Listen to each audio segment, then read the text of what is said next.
হৃদয়ের আকুতি। সত্যের আলো ছড়াতে, পুণ্যের পথ দেখাতে এক মহামানবের আবির্ভাব হলো। তার শুভ দর্শনে দৃষ্টি যাদের প্রেমমুগ্ধ হলো এবং হৃদয় যাদের ভালোবাসায় স্নিগ্ধ হলো, জনম তাদের সার্থক হলো, জীবন স্বপ্ন তাদের সফল হলো। এ পরশমণির পরশ সৌভাগ্য যারা লাভ করলো, খাঁটি সোনার চেয়ে খাঁটি তারা হলো। এ স্বর্গ পুষ্পের সান্নিধ্য সৌরভ যারা পেল, বিশ্ববাগানে তারা গোলাপের খুশবু ছড়ালো।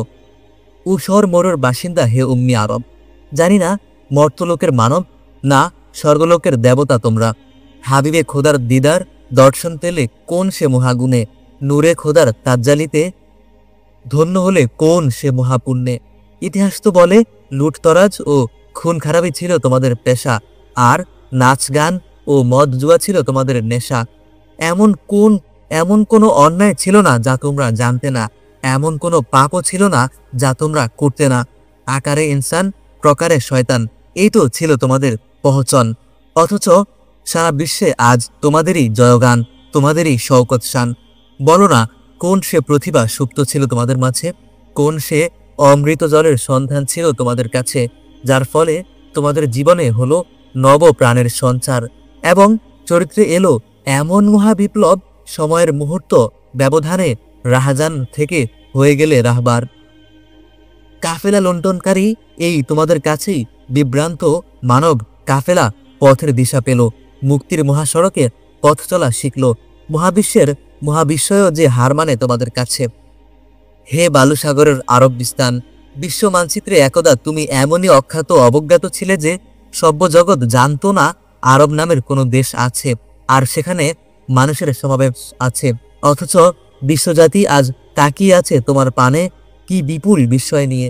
তোমার প্রেমে কাতর নয় কোন সে মন, তোমার দর্শন পিপাসু নয় কোন সে নয়ন, এবং তোমার আশীর্বাদে ভিখারি নয় কোন সে রাজা, কোন সে রাজ্য। হাবিবে খোদার পদধূলি, নূরে খোদার তাজাল্লি তোমাকে দিয়েছে নব জীবনের নবসাজ। তাই মানব সভ্যতার মুকুট তুমি আজ। সর্বদেশের ঈর্ষা, সর্বজাতির শ্রদ্ধা এখন লুটিয়ে পড়ে তোমারই পায়ে। সুতরাং গর্ব করা তোমাকেই সাজে, মান করা তোমাকেই শোভে। কি আর বলতে পারি বঞ্চিত এই আমরা, ভগবানের লীলা যে চির রহস্য ঘেরা। কে জানে কখন কাকে সিক্ত করে তার করুণ ধারা। তাই তো আহমদী নূরের স্বগতে ধন্য হলে তুমি, মুহাম্মদী নবুয়তের তরুণালোকে স্নাত হলো তোমার বালুভূমি। অথচ বঞ্চিত হলো স্বর্ণপ্রসবা ভারতভূমি, গঙ্গা হিমালয়ের এই ভারতভূমি। অজেয় হিমালয়ের তুষার শুভ্র হে গর্বিত চূড়া। তুমি বলো না কত শত ঋষির ধ্যানমগ্ন রজনী প্রভাত হয়েছে তোমার কোলে, কত সাধু কত সাধক সিদ্ধি লাভ করেছে তোমার প্রেম সরোবরে অবগাহন করে, তোমার হিম শীতল চরণে প্রাণ উৎসর্গ করে। কিন্তু বলো, সত্যি করে বলো, মরু মক্কার এতিম দুলালের সেই মোহিনী রূপ কখনো দেখেছো তুমি? প্রিয় মদিনার প্রিয়তমের সেই নুরানি দীপ্তি কোথাও নজরে পড়েছে তোমার? তাই বলি কি আছে তোমার মাথা উঁচিয়ে গর্ব করার? মহাকালের স্রোত প্রবাহের নীরব সাক্ষী হে গঙ্গা, তোমার তরঙ্গ ছন্দে বিমুগ্ধ কত ভক্ত পূজারী গঙ্গা মন্ত্র যোগে প্রণাম করেছে তোমাকে। তাদের প্রেমতত্ত্ব হৃদয়ে শান্ত শীতল হয়েছে তোমারই পবিত্র জলে। কিন্তু বলো, সত্যি করে বলো, মরু মক্কার আবে জমজম অধিপতি একবারও কি দাঁড়িয়েছিলেন তোমার তীরে এসে? আজলা ভরে জল কি পান করেছিলেন তোমার বুকে নেমে? হে দিল্লি ভূমি, সেই আকবরের দেখা কি পেয়েছিলে তুমি? হে ময়ূর সিংহাসন, তোমাকে ধন্য করেছিল কি সেই শাহজাহানের পদধূলি? হে দুর্ভাগিনী ভারত মাতা, ভগবানের অকৃপণ দানে অশেষ আশীর্বাদে তুমি ধন্য। হিমালয় তোমার গর্ব, আগ্রা, দিল্লি, আজমির ও মুলতান তোমার গৌরব।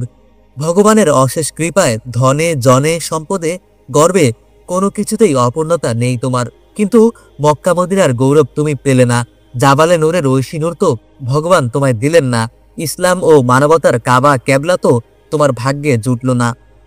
দুর্ভাগিনী ভারত মাতা, সেজন্য দুঃখ করো না, চোখের জলে বুক ভাসিও না।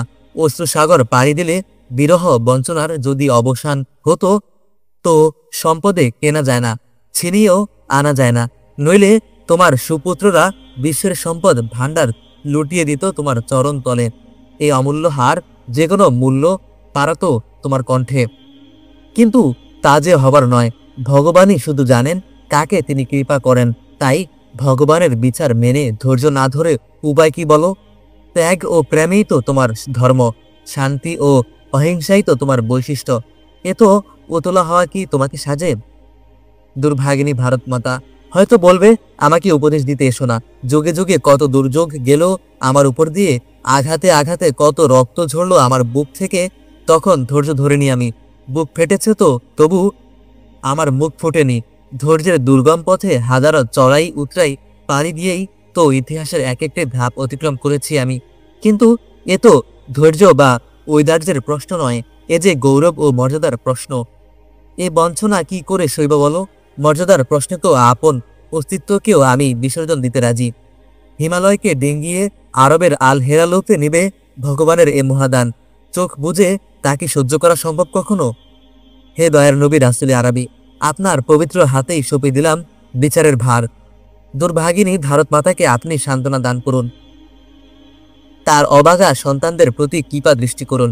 হে আহমাদ, তোমার প্রেমে এ অধম হিন্দুস্তানির কোমল হৃদয় যে ক্ষত বিক্ষত, অনুগ্রহ করে তাতে সান্ত্বনার শীতল পরশ বুলাতে এসো না প্রিয়তম।